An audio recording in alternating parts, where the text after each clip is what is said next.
one outcome where we have an installation in a cafe, and this is on 2 screens, where one dancer is filmed in Denmark, and the other dancer is filmed in Iceland, and all these images are on that other screen. And then we have a second outcome, which is then online little video clips. The Icelandic cafe was a totally different setup from the Danish one, because we used 4 10-inch screens. So it was not the typical, like we said, like it's in the Danish cafe on 2 screens. It were 4 screens. Like a moving canvas, just one of the other pictures which is on the wall in the cafe. This is like an experience. It's a moment of where you go like, oh, what's that? And it was just that experience of seeing something that, or hearing something that you didn't expect. And then making it, being the techno nerd I am, making it a little bit of a further experience, that it's not just those images on the wall, but that there is also something there hidden, because it's a postcard. Necessarily you're not going to notice it. So if you do notice it, it's something you're going to take home and have a private experience at home, where you can get, those 2 persons on those screens, which don't get together in the cafe, you see them together online. And this went on for 5 weeks. And at the end of those 5 weeks, this had just become one of the other photos on the wall, or the pictures on the wall. Do you want to make any comments on the notion of cinema becoming bent, or bending cinema?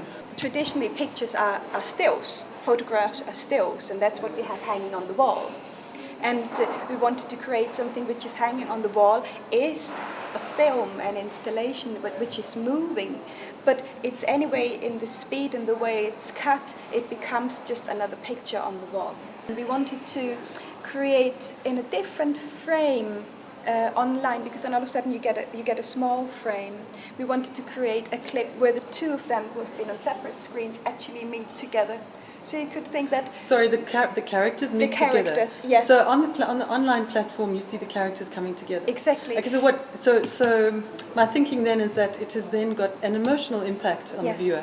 You're not at the same location experiencing the full project, because it is on different locations. It's in the cafe, actually one in Iceland and one in Copenhagen, and it's also online. We deliberately also chose cafes which are not gallery spaces as such. They're not these cafes which have this changing exhibition. These shots, in a way, there's also no dance involved. They're sitting, maybe they're standing, they're a little bit of rolling and crawling, but it's very slow if you think about the dance film, which is usually very quickly cut.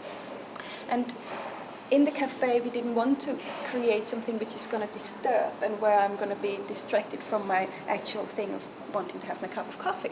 A lot of people through Facebook, through the online media, are going to come see the dance video, know about the installation, and then go and see at the cafe. And they're going to have a totally different exposure to it, because they're gonna know, they've already seen them together, and they go and experience it as an installation. So they come to a gallery, while the person who drops in from the street just happens to drop in from the street.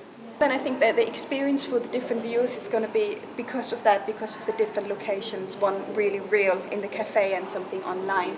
There are these different ways the audience can experience this, because of course we also posted the videos online via Facebook and Vimeo and sent it out. So people will watch those small clips as dance video clips, and maybe only have that sense of the project.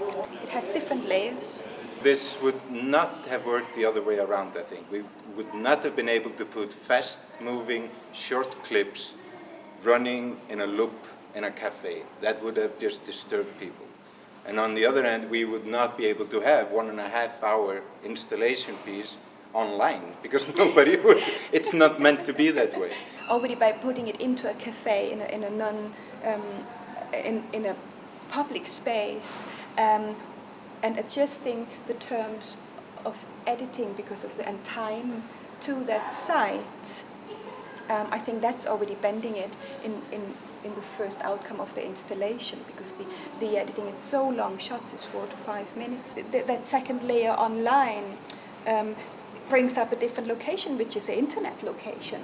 And then these outcomes are edited in the way to the site. If I can use the internet as a site, the installation is edited in a site-specific way because I think it needs to be long. And for the internet, the video clips are edited very quickly, very sharp, and they're only 1 to 2 minutes long. And I think about having these two locations, because for me the project is complete in that sense that the dancers who are sitting on the benches in installation, their thoughts we can witness online in the video clips. And therefore I think it's spending it because it's one project which happens on various screens and in 2 different locations, which can be accessed whenever you want.